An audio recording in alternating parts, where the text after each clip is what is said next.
I never thought the words "I'm a lesbian" would rip our family in half, but when Piper and I said them together that night, Dad's face twisted in a way I'll never forget. He pulled Piper into his arms with tears in his eyes, whispering that he loved her no matter what, but turned to me with pure rage and shouted, "Get out of my house, Cadence, you're dead to me." The living room in our quiet Seattle suburb felt smaller than ever under the warm glow of the table lamp. Mom froze halfway to the kitchen, her coffee mug trembling in her hand. Our little brother Tyler, only 14, stared wide-eyed from the couch like he'd just watched a horror movie come to life. Piper clung to Dad's shirt, sobbing softly into his shoulder while I stood alone on the opposite side of the coffee table, my heart hammering so hard I could barely breathe. We had planned this for months, rehearsed every word, promised each other we'd face it side by side. Identical twins, 22 years old, both working part-time jobs while finishing community college. Piper at the bookstore downtown, me at the coffee shop on Pike Street. We'd always been each other's shadow, finishing sentences, sharing secrets, dreaming about the day we could live honestly. Tonight was supposed to be that day. Instead, Dad's selective love sliced us apart like a knife. Why her and not me? I whispered, voice cracking. Dad didn't even look at me. He just stroked Piper's hair and murmured, "You're my good girl. We'll figure this out together." The words landed like punches. Good girl. As if I'd been the problem child all along, skipping curfew once in high school, dyeing my hair blue for a month, dating that girl from debate club he never approved of. Piper had always been the straight-A favorite, the one who smiled pretty and never talked back. Mom finally moved, setting the mug down with a clatter. "Robert, please. There are girls. Both of them." But Dad's jaw locked. One of them chose this life. The other I can still save. He pointed at the door without meeting my eyes. "Pack a bag, Cadence. You're not sleeping under my roof tonight." Piper lifted her head. Mascara streaked down her cheeks. "Dad, no, she's my sister. We're the same." But he shook his head, voice thick. "You're confused, baby. She dragged you into this. I see it now." The betrayal in his tone burned hotter than any slap. I wanted to scream that we'd both known since we were 15, that we'd cried together in the treehouse behind the house when we first admitted it. But the words died in my throat. I turned and walked upstairs on legs that felt like lead. My room, our room really since we still shared it, looked exactly as it had an hour ago. Twin beds pushed together, posters of indie bands, the framed photo of us at senior prom in matching dresses. I grabbed my backpack, stuffed in clothes, my laptop, the small wooden box with letters from Sophia, my girlfriend of 8 months. Sophia. God, she was waiting for my text right now, expecting celebration. Instead, I'd be showing up on her doorstep with nowhere else to go. Downstairs, the argument had escalated. Mom was crying openly now. Tyler kept repeating, "This isn't fair." But Dad's voice cut through everything. "Fair? You think it's fair she's throwing her life away?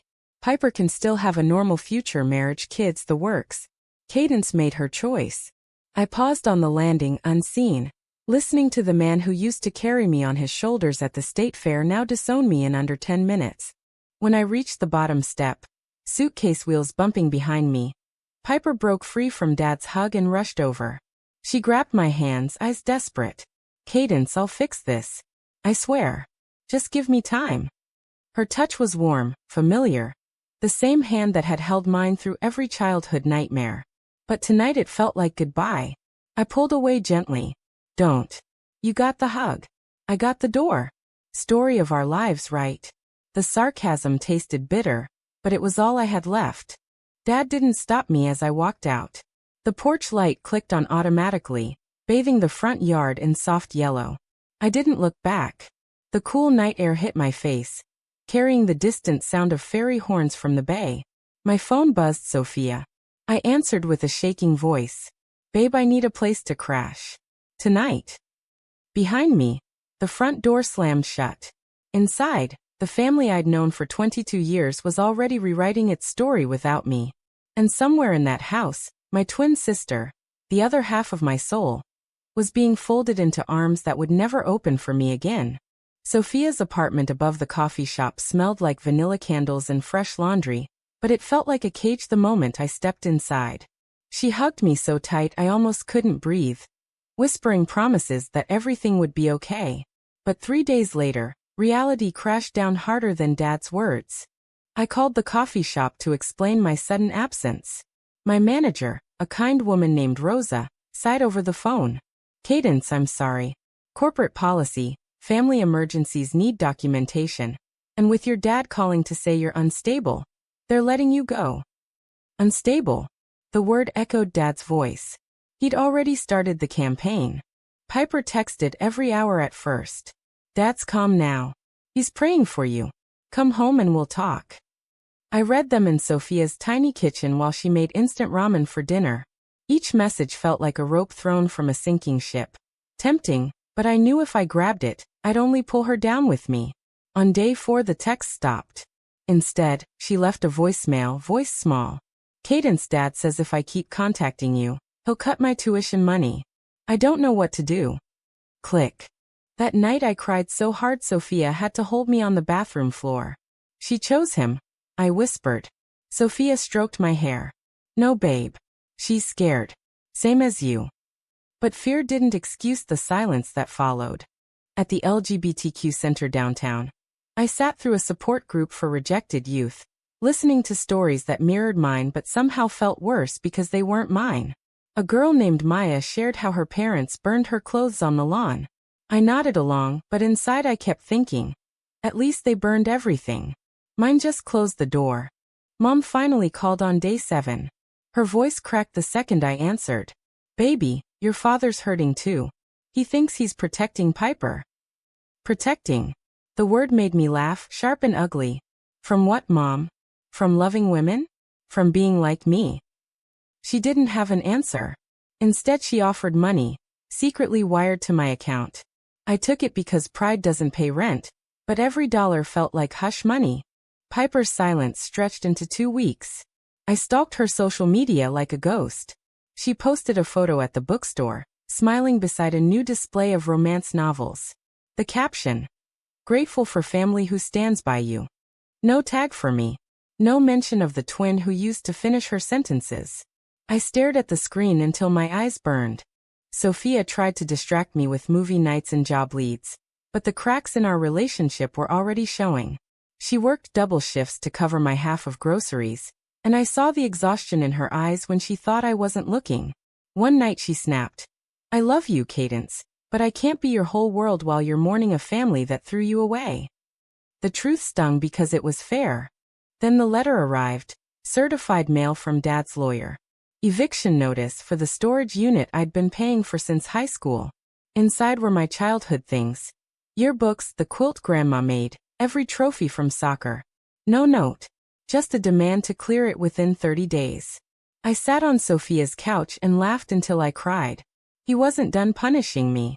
That evening I drove to the storage unit under gray Seattle rain. The metal door rattled up, revealing boxes labeled in Mom's neat handwriting. I opened the one marked twins, age 10, and pulled out a faded photo of Piper and me on our matching bikes, grinning like the world belonged to us. My chest tightened so hard I couldn't breathe.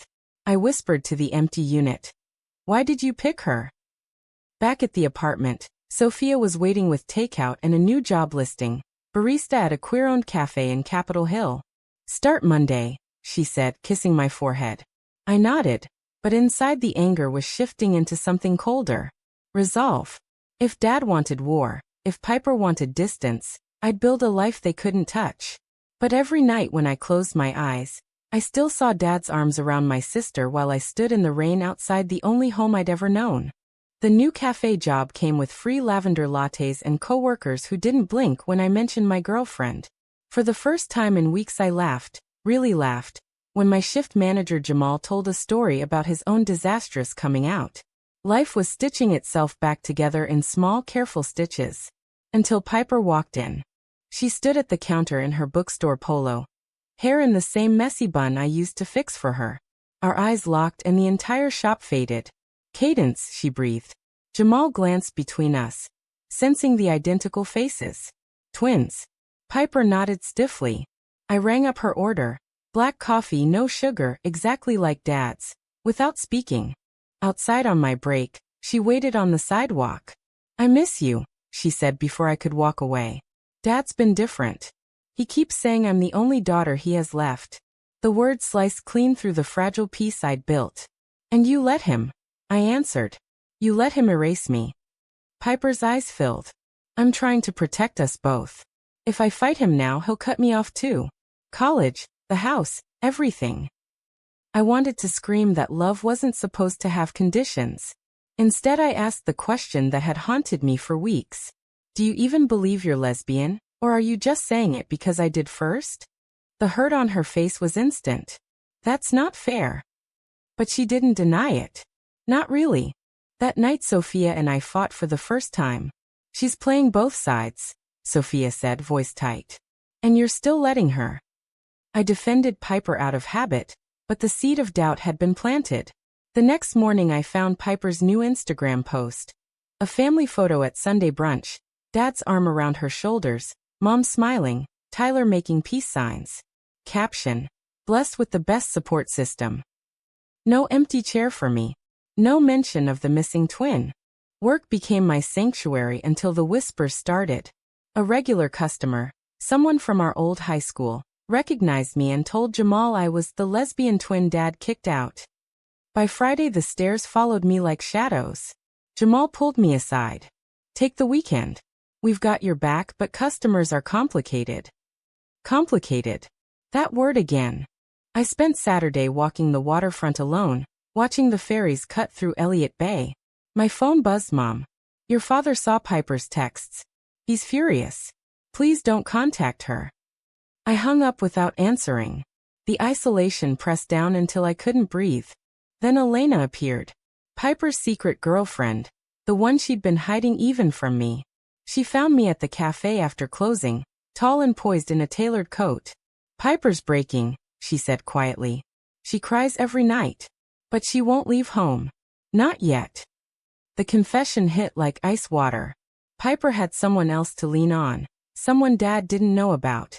I was the only one truly alone. Elena left me with a warning. If you force her to choose, you might lose her forever. I watched her walk away under the streetlights and felt the first real crack in my anger. Maybe Piper wasn't the villain. Maybe we were both just trying to survive the same storm. The betrayal came on a Tuesday that smelled like rain and regret. I'd agreed to meet Piper at the park near our old elementary school, neutral ground. She arrived with red eyes and a backpack full of my old clothes she'd smuggled out. I couldn't let Dad throw them away, she whispered. We sat on the swings like we were 10 again, feet dragging through wood chips. For 20 minutes we talked, really talked about everything except Dad. Sophia, Elena, the future we used to plan. Then her phone rang. Dad's name flashed. She answered on speaker without thinking. His voice boomed out. Piper, where are you? Elena just left. She told me everything. The world stopped. Elena had outed her to protect her own relationship. Piper's face went white. Dad, he cut her off. Come home now. We're fixing this before it spreads. The call ended. Piper looked at me, panic raw. Cadence, I have to go. I stood up slowly. You're going back to him? After everything. She reached for my hand, but I stepped away. He's my father. I can't lose both of you. The words landed like the final nail. I watched her run to her car, the bag of clothes forgotten on the swing. That night Sophia held me while I shook with rage. She chose again, I said. But deep down I knew it wasn't that simple. Piper was trapped in the same house that had once felt like safety. The next morning a package arrived at the cafe, my childhood quilt, carefully folded, with a note in Piper's handwriting. I'm sorry. I'll always be your sister. No return address. I pressed the fabric to my face and smelled the faint trace of our old laundry detergent. The pain shifted into something sharper, clarity. I couldn't keep waiting for her to choose me. I had to choose myself. That decision cost me. Sophia and I broke up 2 weeks later. She said she needed someone who wasn't carrying ghosts. I moved into a tiny studio above the queer bookstore. Paid for with tips and the secret money Mom still sent. Life narrowed to work, therapy, and the slow rebuilding of a heart that had been split in two. Then the call came that changed everything. Tyler's voice, small and scared.